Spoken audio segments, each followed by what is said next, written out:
The dog found the wall on the first night, not a specific spot on the wall, not a crack or a smell that a human would have noticed. The entire section of paneling behind the fireplace, all 6 feet of it. Rex worked it the way he worked everything he considered confirmed. Methodically, nose low, moving left to right in the specific overlapping pattern that Chief Petty Officer Daniel Voss had learned to read over 6 years. Not searching, he had already searched. This was the confirmation pass. Daniel was sitting on the floor of his parents' empty living room in Red Creek, Wyoming, with his discharge papers in his lap and nothing in the room except the two of them and the February wind. Rex had been wrong once in 6 years. A training exercise where the decoy scent had been placed 3 inches from where Rex indicated. 3 inches. The instructor called it a miss. Daniel called it a rounding error. That was the entire list. Daniel looked at his dog working the wall. Then he stood up. He crossed the room. He put his hand flat against the paneling and pushed, and felt the specific give of wood that has been concealing something for a very long time and has almost forgotten that it was concealing it. Thank you for being here. Please subscribe and like this video. And before we continue, tell me, where are you watching from? Drop your city or country in the comments. I love knowing who's out there listening. Daniel Voss had enlisted in the United States Navy at 19, 2 weeks after his father's construction business failed and the bank began the process of taking the house on Creekside Road. This was not a coincidence. The house had been in his mother's family since 1962. It was a 2-story frame structure on 2 acres at the edge of Red Creek, Wyoming. Not large, not particularly distinguished, but the kind of house that accumulated meaning for decades the way certain objects accumulated scratches. Not despite being used, because of it. The kitchen table had hosted 30 years of family dinners. The back porch overlooked a meadow where Daniel had spent most of 2 summers building a structure that started as a fort and ended as something more complicated and personal that he had never described to anyone. The height marks on the doorframe in the hallway went from 2 feet 4 inches at age 3 to 6 feet 1 at age 17. Each line labeled in his mother's handwriting with the specific date and whatever he had said when she measured him. He had read them all before he enlisted. He had not gone back to read them since. He had been a Navy K-9 handler for 6 of his 22 years of service. Before that, he had been a Navy diver, then an EOD technician, then, briefly and not by his own choice, an instructor at the Naval Amphibious Base in Coronado, who had been described in his fitness report as technically exceptional and interpersonally challenging, which was the Navy's way of saying he was better at working with the men than with the people. This was accurate. He had requested the K-9 unit assignment 3 times before it was approved. On the 4th request, he had included a paragraph his supervising officer later described as the most direct communication he had received in 20 years of command, which said approximately, "I am better at this kind of work than I am at the work I am currently doing, and the Navy is currently wasting both of our time." The assignment had been approved within 2 weeks. Rex had been 8 months old when they were paired at the Military Working Dog Program at Lackland Air Force Base in San Antonio. Belgian Malinois, explosive detection, the specific build of a working dog that was all intention. No excess, no softness, the kind of animal that had been bred over generations to do exactly this and nothing else. He had washed out 2 previous training partnerships in 8 months. The program coordinator had described him in the handover notes as high drive, which was the working dog equivalent of interpersonally challenging. Daniel had taken him out to the training field on the first day and watched him work for 40 minutes without saying a word, and had then told the coordinator, "This dog is not a problem. He's just waiting for someone who can keep up with him." The coordinator had written in his notes, "Handler demonstrates immediate rapport with assigned K-9. What he meant was, these two are the same kind of difficult, and that is probably going to work out. It had worked out. 6 years, 3 deployments, 2 commendations for Rex, 1 for Daniel, in connection with an operation he was still not cleared to describe. Rex had found 17 devices in 3 years of active deployment, not all of them in time, but most of them enough times that people who would otherwise have driven over those roads or entered those buildings had instead gone home. Daniel did not think about this often. He thought about it the way you thought about things that were simply true. without drama, without the need to say it out loud. Rex had done the work. Daniel had followed him. That was the structure of the thing, and it had worked. The medical discharge had come in October. His left shoulder had been reconstructed twice and was going to require a third surgery that the Navy's medical board had determined would return him to perhaps 70% of his previous function, which was not sufficient for continued active duty in his current role. He had been offered a desk assignment. He had declined it in writing with a brevity that his commanding officer had described as characteristically direct. He had 22 years of service, a disability rating that entitled him to a pension that would cover his basic needs, and a Belgian Malinois who had been formally retired from the working dog program with a commendation that noted his 11 years of service had included 0 fatalities among the personnel he had been deployed with. Daniel had driven Rex home from Lackland to his apartment in Virginia Beach, where he had lived for 4 years in the specific way people lived in places they considered temporary, efficiently, without accumulation, without the modifications that indicated someone who expected to stay. He had stayed for 4 years. He had not modified the apartment. After the discharge, he had spent 6 weeks in Virginia Beach, not knowing what to do with the specific kind of time that came without a structure, which was the first kind of time like that he had experienced since he was 19. He had run every morning. Rex had run with him. He had read. He had completed the administrative requirements of his transition to civilian status. He had called his brother, Owen, twice. Owen had answered the second time. Owen Voss was 41 years old and had stayed in Red Creek after their parents died. Their father in 2009, their mother in 2013. He had inherited the operational management of what remained of the family's modest assets, which by the time their mother died had been reduced to a small savings account and the mortgage on a house that had already been sold once to the bank and bought back by their parents in 2001, with money they had saved for 11 years specifically for that purpose. Owen had sold the house in 2014. He had told Daniel it had been necessary to cover their mother's medical debts. He had sent Daniel a check for his share of the proceeds, which was $4,200, and Daniel had deposited it and not thought much about it because he had been deployed at the time, and the specific grief of losing the house had been something he had filed in the category of things he would think about later when there was time to think about them. He had never gotten around to thinking about them. In December, 6 weeks after his discharge, Daniel had looked up the property records for 114 Creekside Road, Red Creek, Wyoming, on a Tuesday afternoon with no specific intention. He had found that the house had changed hands 3 times since 2014. The most recent owner had purchased it in 2021 and had filed a permit to renovate and had not completed the renovation. The permit had lapsed. The house was currently listed as vacant. Daniel had looked at this information for a long time. He had looked at the 3 ownership transfers. He had looked at the dates.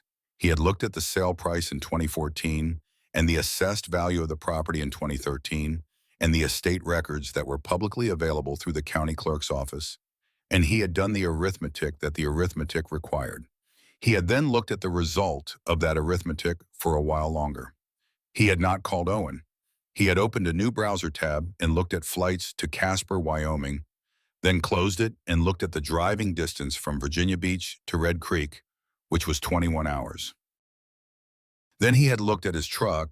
Then he had packed what he owned, which fit in the bed of his truck with room remaining, and driven Rex to Wyoming. What he owned, which fit in the bed of his truck with room remaining, and driven Rex to Wyoming. The house on Creekside Road looked the way things looked when they had been let go long enough that the letting go had become the condition. Not abandoned exactly, more like suspended. The paint on the south-facing side had gone from white to gray to the specific non-color of weathered wood where the paint had peeled entirely. 3 boards on the front porch had separated from the frame and lifted slightly at the ends, curving upward in the way wood curved when it absorbed moisture for years without anyone caring about it.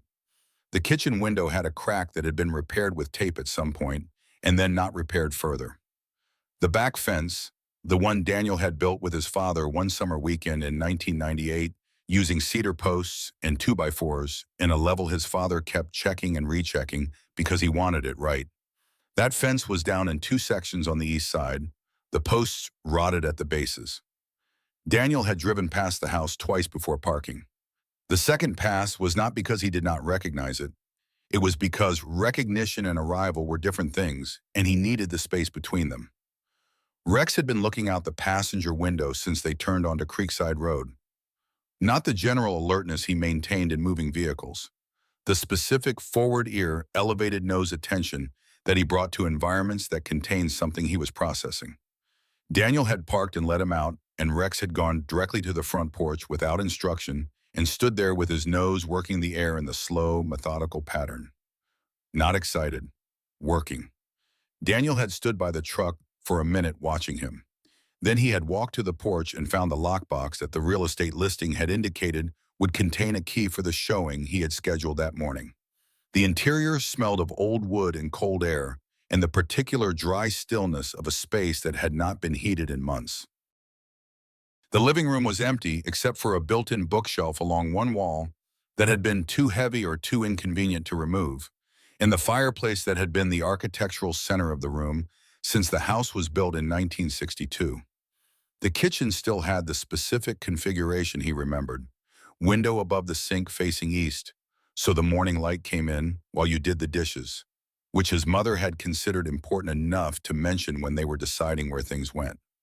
The cabinet above the refrigerator still had the specific wear mark along the bottom edge where his father had opened it 10,000 times with the same hand in the same motion over 30 years. These were not things anyone would have noted in a property listing. They were the record of a life conducted in a specific place by specific people, the kind of record that only existed if you had been there for the conducting of it. His mother's reading chair had sat to the left of that fireplace for as long as Daniel could remember. His father's chair had been to the right. The specific configuration had meant that when you entered the living room from the hallway, you saw both chairs first, which created the impression, in childhood, that his parents were simply waiting in the chairs even when they were not in the room. Both chairs were gone. The height marks on the doorframe were still there. He found them before he was looking for them, which was how you found things you had expected to be gone, suddenly with the specific recognition of something returning rather than something discovered. His mother's handwriting. The dates. His name repeated 9 times from age 3 to age 17. Each instance a small record of a Tuesday or Saturday when she had said, "Stand here, don't move. Look straight ahead." He stood in the doorframe for a moment. Then he went to find Rex, who had moved from the living room into the kitchen and was working the baseboards with the focused, efficient manner of a dog who was building a picture of an environment. Daniel watched him. Rex moved room to room for 20 minutes, covering the ground floor completely, then the stairs, then the upper floor. Daniel followed without directing him. This was not a search command. He had not given one. Rex was doing what Rex did in new environments, building the complete picture. At the end of the 20 minutes, Rex came back to the living room. He stood in the center of the room for a moment. Then he went to the wall behind the fireplace and began working it the way Daniel had seen him work, confirm locations. The slow left-to-right confirmation pass, nose close to the surface. The specific rhythm that meant, "I have already found it. I am now making sure." Daniel sat down on the floor. He watched his dog work. He thought about the fact that this house had been empty for at minimum 2 years, and before that occupied by strangers who had no connection to anything his dog might be tracking. He thought about what Rex's confirmation behavior meant and what it did not mean, and he thought about his mother and the height marks on the doorframe and the chairs that were no longer in the living room. He waited until Rex finished the confirmation pass. Then he stood up, crossed the room, and put his hand on the wall. The panel came away with the specific resistance of wood that had been fitted precisely and left in place for a long time, not nailed, held by the compression of adjacent boards and its own weight.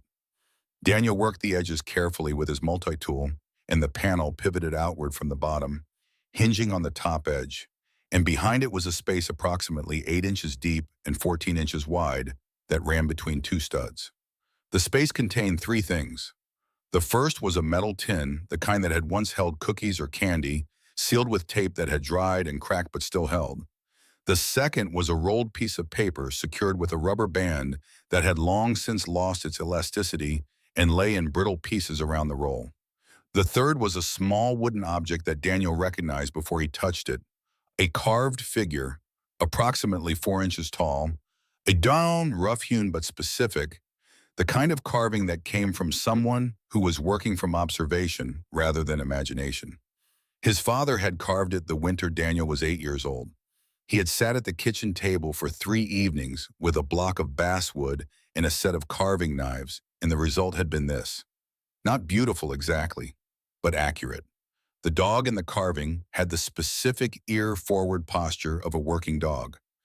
Daniel had kept it on his dresser until he enlisted. He had not seen it since he was 19. He sat down with all 3 objects. Rex lay down beside him, not against him, a foot away, the specific proximity Daniel had come to understand over 6 years as Rex's version of presence without intrusion. He gave you the space you needed and simply made sure you were not alone in it. Daniel opened the tin first. Inside were 2 envelopes and a folded piece of paper. The envelopes were addressed in handwriting he recognized immediately, his mother's on one, his father's on the other. Both addressed to him by name, both sealed. The folded paper was a receipt, the mortgage payoff receipt from 2001, the document that recorded the day his parents had finished paying back the house they had bought back from the bank after losing it in 1990. His father had kept this, had considered it worth preserving. Daniel looked at it for a moment, then set it aside and opened his mother's letter. The letter was dated March 2013, 7 months before she died. She had known she was dying when she wrote it. The diagnosis had come in August 2012, and by March 2013, she had been through 1 round of treatment that had not worked and was deciding whether to attempt another. The letter was 3 pages in her handwriting, which had changed from the handwriting on the doorframe, smaller now, more compressed, the handwriting of someone whose hand tired more easily. She wrote, "Daniel, I am going to hide this where I think you might find it if you ever come back to this house. I don't know if you will. You have always been the kind of person who moves toward things rather than back to them, which is something I have always admired even when it made me miss you more than I had words for. But I know this house. I know what it meant to your father to get it back after we lost it. I know what it has meant to me to live in a place where every room has a memory that I chose to make in it. And I think I know something about you that you might not know about yourself yet.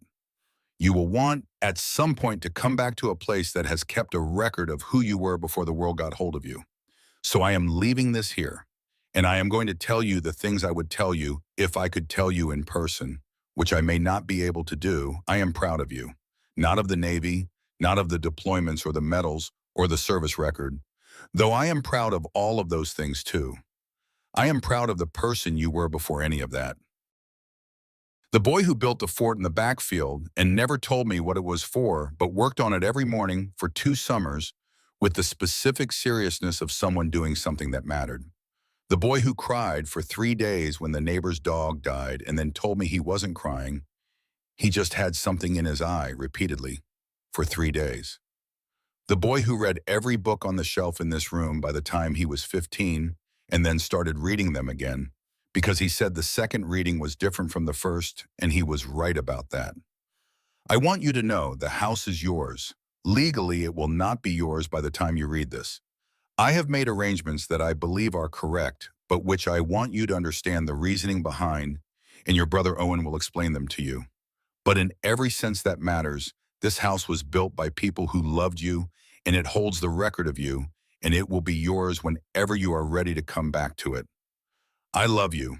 I have loved you since before you existed, and I will love you past the point where I am able to say so in person. That is the nature of it. It does not require your house to be intact, or your life to be intact, or anything to be intact. It simply is. Come home when you're ready. Mom. Daniel read the letter twice. Then he sat with it. Rex had not moved.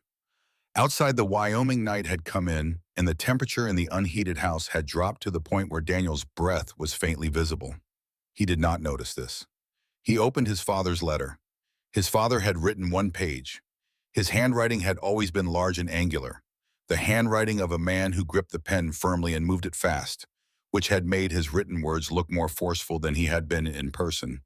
Because in person he had been a quiet man whose force expressed itself through specific small actions rather than volume. The letter was dated September 2009, 2 months before he died. He wrote, "Son, I am not good at letters, so this will be short. The house is paid for. I want you to know that. After everything that happened in 1990, I spent 11 years making sure it was paid for, and it is. And the receipt is in this tin, and I want you to have it because I want you to know that some things that seem lost are not actually lost. They are just in a condition that requires work to recover from. I have not been a perfect father. I have been a father who worked too much and said too little and assumed you knew things I never said out loud. So let me say one thing out loud. You were the best thing that happened to me and your mother. The best thing, not the most convenient thing, not the easiest thing, the best thing. Take care of yourself. Don't be alone for too long. The dogs were always a good idea. Dad, Daniel sat in the empty living room with both letters in his lap for a long time. Rex put his head on Daniel's knee. Daniel put his hand on the back of Rex's neck, on the place between the shoulder and the base of the skull that Rex always held tension when something was unresolved. The tension was not there. Rex was completely relaxed. Daniel had not felt relaxed since October.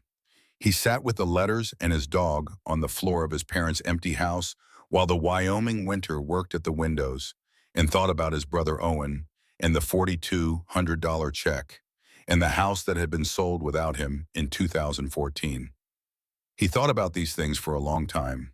He called Owen the next morning from the truck with the heat running and Rex in the passenger seat watching him with the specific attention he brought to phone calls, which Daniel had always found slightly unsettling, the accuracy with which the dog could read a conversation from one side of it. Owen answered on the fourth ring with the careful neutrality of someone who had been expecting this call and had been deciding for some time what to say when it arrived. "You're in Red Creek," Owen said. It was not a question. "When did you know about the letters?" Daniel said. There was a pause, not the pause of someone deciding whether to lie, the pause of someone deciding how much of the truth to give and in what order. "Mom told me she was going to write them," Owen said. "She didn't tell me what was in them." "Did you know they were in the house when you sold it?" Another pause. Longer. "I thought she might have left something." "You thought she might have left something and you sold the house anyway." Owen's breathing changed on the line. "Daniel, the medical bills were—" "I know about the medical bills," Daniel said. "I know what the bills were. I looked up the estate records after I got your check in 2014. The bills were $68,000.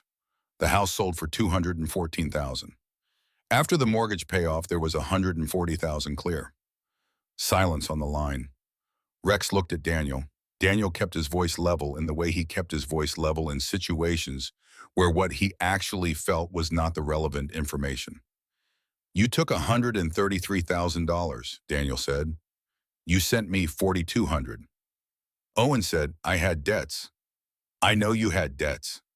The business was—" "I know about the business, Owen. I looked at all of it." Another silence. The specific silence of a person who had been managing a version of events for 10 years and has arrived at the moment where the management is over. "The letters," Daniel said. "What did you think was in them?" Owen said, "I don't know. Something she wanted to tell you. She talked about you all the time at the end. Every time I came to the hospital. She asked if I'd heard from you. She kept saying you'd come back." His voice had changed quality. Not performing. Something underneath the performance had given way. "I thought you weren't going to come back," Owen said. "I thought the house would just be sold and that would be it.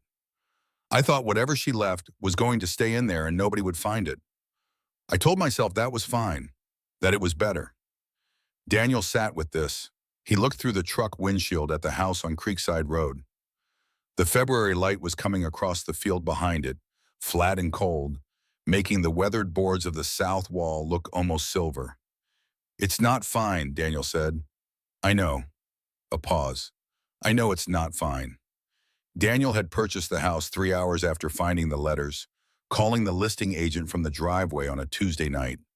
The agent was a woman named Carol Briggs, who had been selling property in Red Creek for 23 years, and who had, when Daniel said he wanted to make an offer that night, gone entirely practical and professional, without a single question about why he was standing in a driveway at 9 in the evening. She had said, "How close to asking price?" And he had said, "Asking price," and she had said, "I'll send you the paperwork tonight." The paperwork had been signed by Wednesday morning. The house was his. Rex had spent the first full day after Daniel moved in conducting what Daniel came to think of as the thorough review, a room-by-room, surface-by-surface inspection that took most of the morning and that Daniel did not interrupt because he had learned over 6 years that Rex's assessments of new environments were more complete than his own, and it was better to wait for them than to assume he already knew what the dog would find. He was in the kitchen when Rex came back to get him. Not the alert behavior, not the confirmation pass, something different. Rex stood in the kitchen doorway and looked at Daniel and then looked toward the back hallway, the one that led to the small room his parents had used as a home office. Then he looked at Daniel again. The directional sequence. Daniel followed. The office was empty except for a built-in desk along one wall and a section of baseboard near the window that Rex went to directly and began working with his nose in the narrow gap between the baseboard and the floor. Daniel got down on his knees. The baseboard in that section was not original. He could see by the different wood tone that it had been replaced at some point, more recently than the rest. He worked the edge with his multi-tool. The baseboard came away. Behind it, in a shallow channel between the baseboard and the subfloor, was a single envelope. This one was not aged. The paper was white and clean. His name on the front in his mother's handwriting, but the later version, smaller, more compressed, the handwriting from after the diagnosis. He opened it. One page, dated November 2013, 3 weeks before she died. Daniel. I realized I forgot to tell you something important in the first letter. I told you the house is yours and I told you why, but I did not tell you the one thing you actually need to know, which is this. Owen is going to struggle with what I've asked him to do. He is not a bad person. He is a person who has always found it harder than you to carry things alone. And I have asked him to carry too much of this, and I know that, and I want you to know that I know it. If something has gone wrong between you by the time you find this, and I think something may have, I want you to understand that he did not have the same thing you have.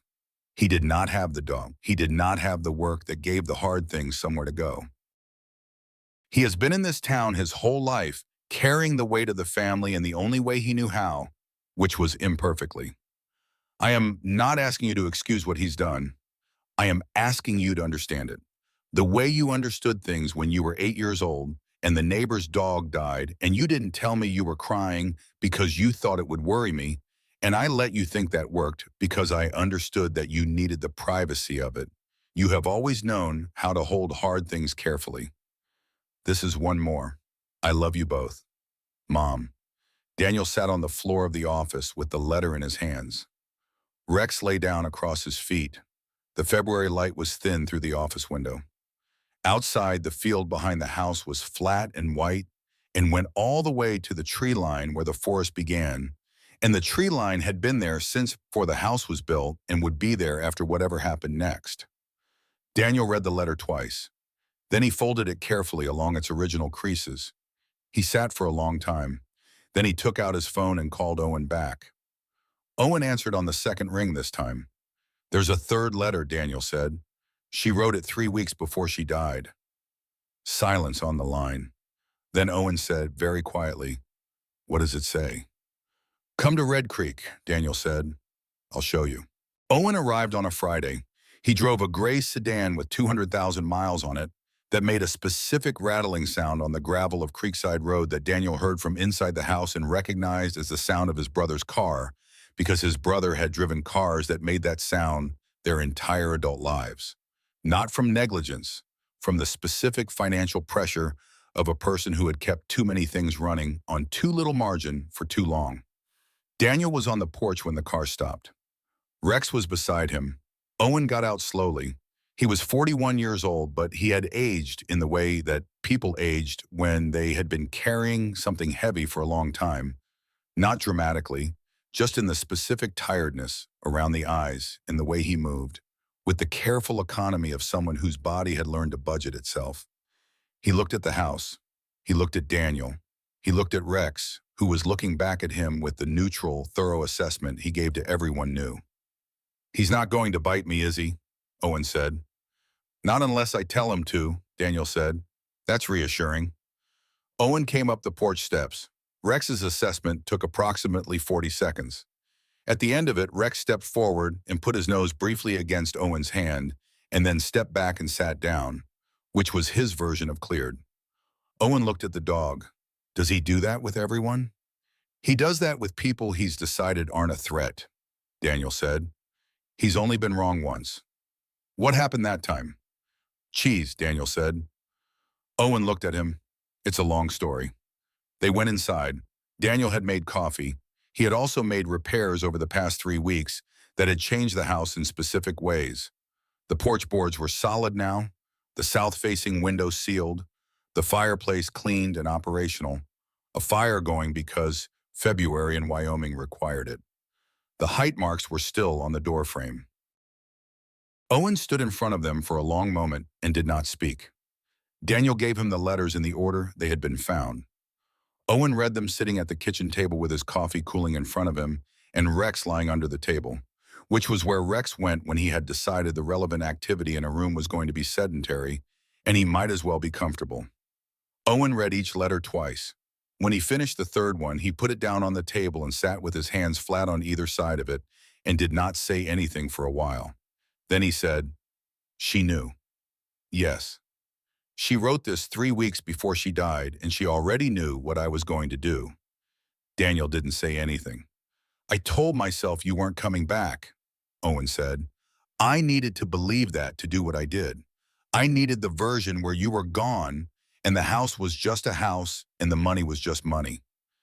He looked at the letters on the table. "She didn't give me that version." "No," Daniel said, "she didn't." Owen was quiet again. "The money," he said. "I know I need to—" "Not now," Daniel said. "That's not what this is today." Owen looked at him. "What is it today?" Daniel thought about his mother's letter, the one that said, he did not have the dog. He did not have the work that gave the hard things somewhere to go. He looked at Owen sitting at the kitchen table in the house their parents had bought back from a bank, through 11 years of specific and unspectacular effort, and then lost again, and then eventually, after 22 more years, found its way back to someone who was supposed to have it.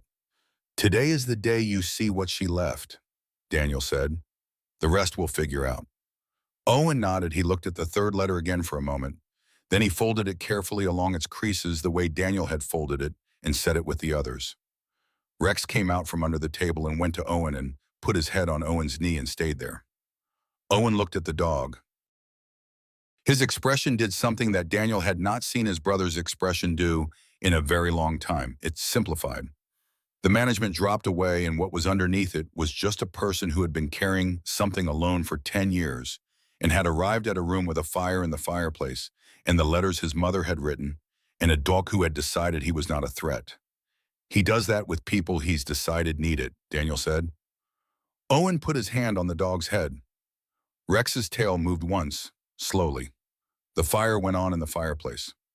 Outside, the Wyoming February went about its business, cold and flat and indifferent to what was happening in the house on Creekside Road, which was nothing dramatic, nothing that would make a news report or a citation. The height marks on the doorframe were visible from the kitchen table.